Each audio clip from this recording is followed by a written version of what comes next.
Syrian brothers Omar and Mohammed Baredin jailed in March this year for multiple counts of rape, including that of a 13-year-old girl.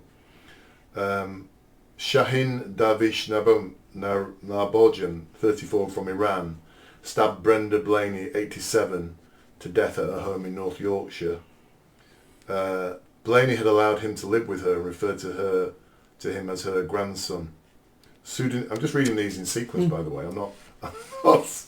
Sudanese Mohammed Noor Ibrahim, 39, jailed for the disgusting sexual assault of a 16-year-old girl in Hull in 2022.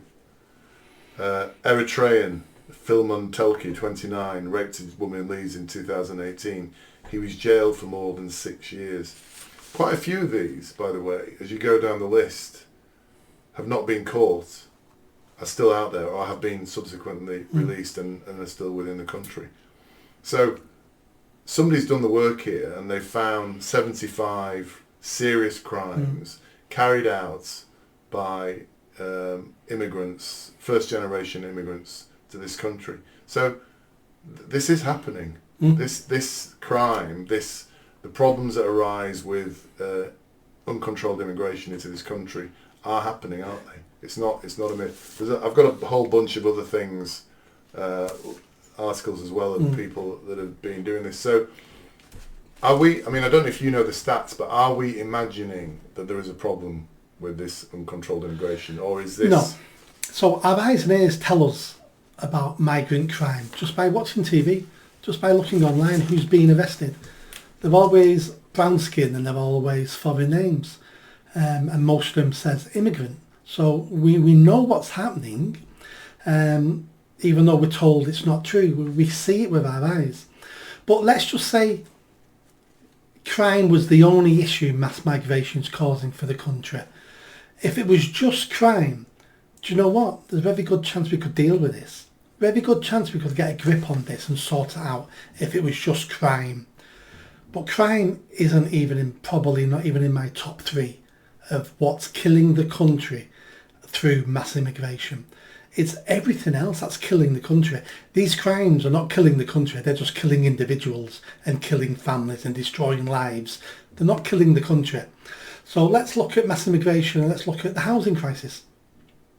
The reason why houses are so expensive and rents are so expensive is because we've let 10 million people in the country in a decade, and every one of them needs housing, and people who are born and raised here can't afford housing, can't afford rent. And then you think, well, that's bad enough. And but then you think to yourself, why aren't the indigenous population not breeding? Well, how do you breed when your life's insecure? You can't get a family house with a garden, so therefore you're putting off having children.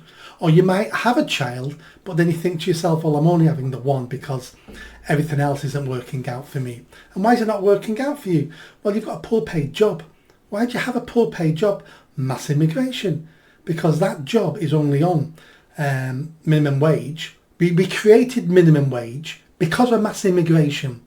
And what I mean by that is the normal market forces in our country for wages were negatively affected by having an oversupply of cheap labour. So businesses don't have to pay you a decent wage, because if you don't want it as a British guy, there's 14 Afghans down the road and they'll take the job for less money and that will pay them. So that's keeping wages low. Again, how do you have a family? How do you buy a house? How do you raise your children when you're on crap wages? All these things are connected. So then let's look at public services. Let's not talk about the criminal justice system and how that's at breaking point because all criminals are imported. But how do you get your kid in school? And let's say you get a kid into a school. In their primary school, they're in a class now of 30 kids. Half of them don't speak English as their first language. So all that money and resources of the school is being privatised on those 15 kids, trying to get them to learn English. So your kid's now neglected. Your kid might not be academically gifted, but we don't spend any time with your kid because we're trying to get all these kids to speak English. You want doctors and dentists, not in this area, mate, we're all full. You can't get a dentist. I couldn't get a dentist for 3 years and paid in the system all my life.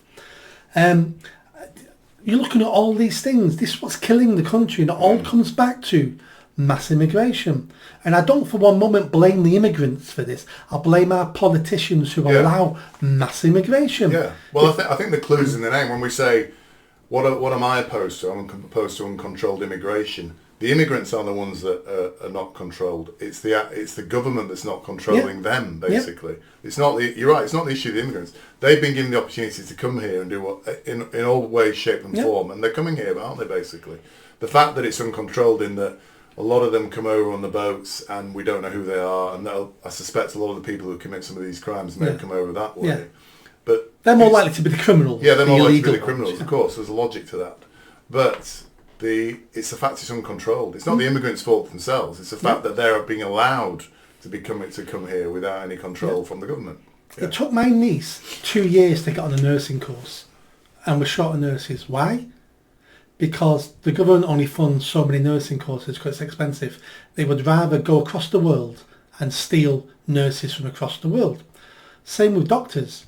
All these problems can be fixed if you had a government who planned ahead. If the government said we're recruiting no more foreign nurses and doctors, and if you look at the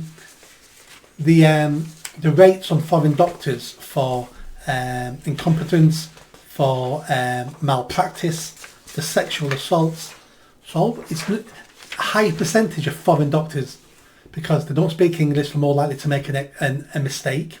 They're more likely to sexually abuse the patients. But we keep importing them. We need a 10-year plan to go. In the next 5 to 10 years, we will need no more foreign doctors and nurses in this country. So we then give local people these well-paid jobs and we train them up to do it.